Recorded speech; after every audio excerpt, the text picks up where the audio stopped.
ସମସ୍ତଙ୍କୁ ଯୀଶୁଖ୍ରୀଷ୍ଟଙ୍କ ନାମରେ ନମସ୍କାର। ପ୍ରେଜ୍ ଦ ଲର୍ଡ। ଆସନ୍ତୁ ଆଜି ଆମେ ଜିଓସିଓ ପୁସ୍ତକ 22 ଅଧ୍ୟାୟକୁ ଯିବା।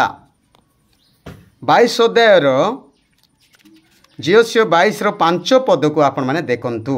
ଆଜିର ହେଡ଼ିଂ ଲାଇନ୍ ସଦାପ୍ରଭୁଠାରେ ଆସକ୍ତ ହେବା। ଆଉ 5 ପଦ କେବଳ ପଢ଼ିବା। ମାତ୍ର ସଦାପ୍ରଭୁ ତୁମମାନଙ୍କ ପରମେଶ୍ୱରଙ୍କୁ ପ୍ରେମ କରିବାକୁ, ତାଙ୍କର ସମସ୍ତ ପଥରେ ଗମନ କରିବାକୁ ଓ ତାଙ୍କ ଆଜ୍ଞା ପାଳନ କରିବାକୁ ଓ ତାଙ୍କଠାରେ ଆସକ୍ତ ରହିବାକୁ ସମସ୍ତ ହୃଦୟ ଓ ସମସ୍ତ ପ୍ରାଣ ସହିତ ତାହାକୁ ସେବା କରିବାକୁ ସଦାପ୍ରଭୁଙ୍କ ସେବକ ମଶା ତୁମ୍ଭମାନଙ୍କୁ ଯେ ଆଜ୍ଞା ଓ ବ୍ୟବସ୍ଥା ଦେଇଅଛନ୍ତି ତାହା ସବୁ ପାଳନ କରିବାକୁ ଅତିଶୟ ଯତ୍ନବାନ ହୁଅ।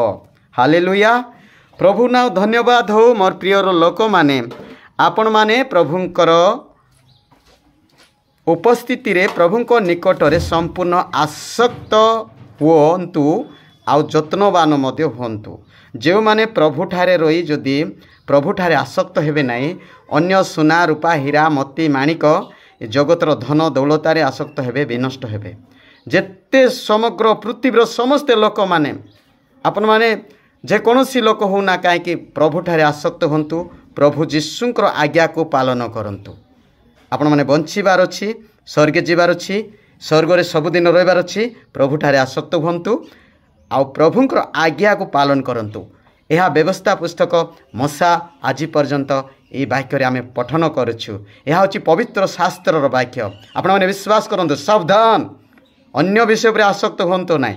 ବାଇବଲର ବାକ୍ୟ ପଢ଼ନ୍ତୁ ଆଉ ପ୍ରଭୁଙ୍କ ଉପସ୍ଥିତିରେ ଆସକ୍ତ ହୋଇ ପ୍ରଭୁଙ୍କର ବାକ୍ୟକୁ ମାନିକରି ଚଲନ୍ତୁ। ଧନ୍ୟବାଦ। ଏ ବାକ୍ୟ ଆପଣମାନଙ୍କ ପାଇଁ ଏକ ଆସକ୍ତର ବାକ୍ୟ ଆଉ ଅନନ୍ତ ଜୀବନର ବାକ୍ୟ ବୋଲି ମୁଁ ବିଶ୍ୱାସ ସହିତ ଆପଣମାନଙ୍କୁ ପ୍ରଚାର କରିଅଛି। ଗ୍ରହଣ କରନ୍ତୁ ଆଉ ଉଦ୍ଧାର ପାଆନ୍ତୁ। Short prayer. ଧନ୍ୟବାଦ ଯୀଶୁ। ଏତେବେଳେ ପିତା ପୁତ୍ର ପବିତ୍ର ଆତ୍ମା, ପୃଥିବୀରେ ଯେତେ ଧନ ଗୁଣ ଯୌବନ ଯାହା କିଛି ଅଛି ସେସବୁ ରହିବ ନାହିଁ, କିନ୍ତୁ ଯୀଶୁଠାରେ ଯେଉଁମାନେ ଆସକ୍ତ ହୋଇ ବଞ୍ଚିବେ ସେମାନେ ଅନନ୍ତ ଜୀବନର ସୌଭାଗ୍ୟ ହେବେ।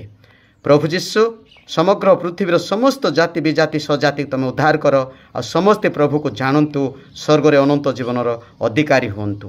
ଧନ୍ୟବାଦ ଦେଇ ପ୍ରତ୍ୟେକଙ୍କୁ ଆଶୀର୍ବାଦ କରିଛ ଆଉ ବାକ୍ୟ ଶୁଣି ଉଦ୍ଧାର ପାଇଛନ୍ତି ବୋଲି ପ୍ରାର୍ଥନା ଯୀଶୁ ରାଜା ନାମରେ ମାଗୁଛି ପିତା, ଆମେନ୍।